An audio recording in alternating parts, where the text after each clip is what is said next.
Hello. I express my wholehearted appreciation to the state of ከዋናው የሶማሊያ ክፍል በስተሰሜን የምትገኘው ሶማሊላንድ በኤደን ባህረ ሰላጤ ላይ የምትገኝ ከፊል በረሃማ የሆነች አካባቢ ናት። ሶማሊላንድ በስተሰሜን ከጅቡቲ በስተምዕራብ ደግሞ ከኢትዮጵያ ጋር እንዲሁም በስተደቡብ ምስራቅ በኩል ከሶማሊያዋ ፑንትላንድ ግዛት ጋር ትዋሰናለች። ዋና ከተማዋ ሀርጌሳ ቢሆንም ጠቅላላ የቆዳ ስፋቷ 177000 ስኩዌር ኪሎ ሜትር ነው። ጠቅላላ የህዝብ ብዛቷ 5.7 ሚሊዮን ሲገመት በሶማሊላንድ በዋነኝነት ሶማሊኛ፣ አረበኛና እንግሊዘኛ በስፋት ይነገራል። የዜጎቿ አማካኝ የእድሜም ጣሪያ 50 ዓመት ነው። የዋዳኒ ፓርቲ መስራችና ሊቀመንበር የሆኑት አብዱራህማን ሙሐመድ አብዱላሂ ኢሮ የሶማሊላንድ ፕሬዝዳንት ሆነው የተመረጡት ባለፈው ዓመት ህዳር ወር ላይ ነበር።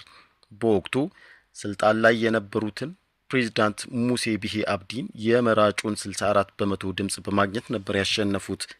በአውሮፓውያኑ እስከ 2012 ድረስ ከጀስቲስ እና ዌልፌር ፓርቲ ጋር በመሆን ይሰሩ የነበሩት ፕሬዝዳንት አብዱራህማን ከፓርቲው አመራሮች ጋር በተፈጠረ አለመግባባት ዋዳኒ መስርተዋል።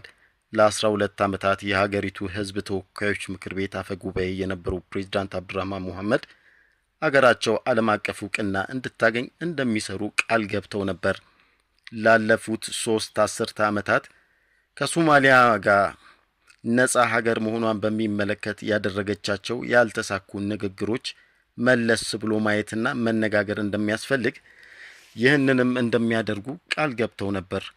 አብዱራህማን አገራቸው ከኢትዮጵያ ጋር ስለፈረመችው የመግባቢያ ሰነድ በተመለከተ ከዚህ ቀደም በተጠየቁበት ወቅት ሶማሊላንድ ከማንኛውም ሀገር ጋር የሁለትዮሽ ስምምነት የማድረግ መብት እንዳላት መናገራቸው ይታወሳል።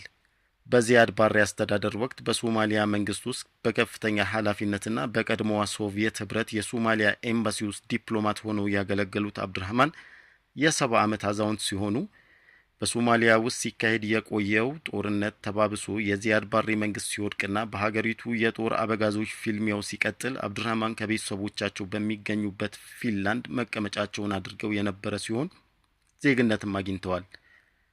በአውሮፓውያኑ በ2002 ከሶማሊያ ነጻ በመውጣት ነጻ ሀገርነቷን ባወጀችው ሶማሊላንድ ውስጥ የሚካሄደውን መልሶ ግንባታ ለማገዝ የፖለቲካ አጋራቸው ከሆኑት ፋይሰል አሊ ወራቤ ጋር በመሆን የፍትህና ልማት የተባለ ፓርቲ መስርተው በምርጫ በመወዳደር የሀገሪቱ ምክር ቤት አባል ሆነዋል።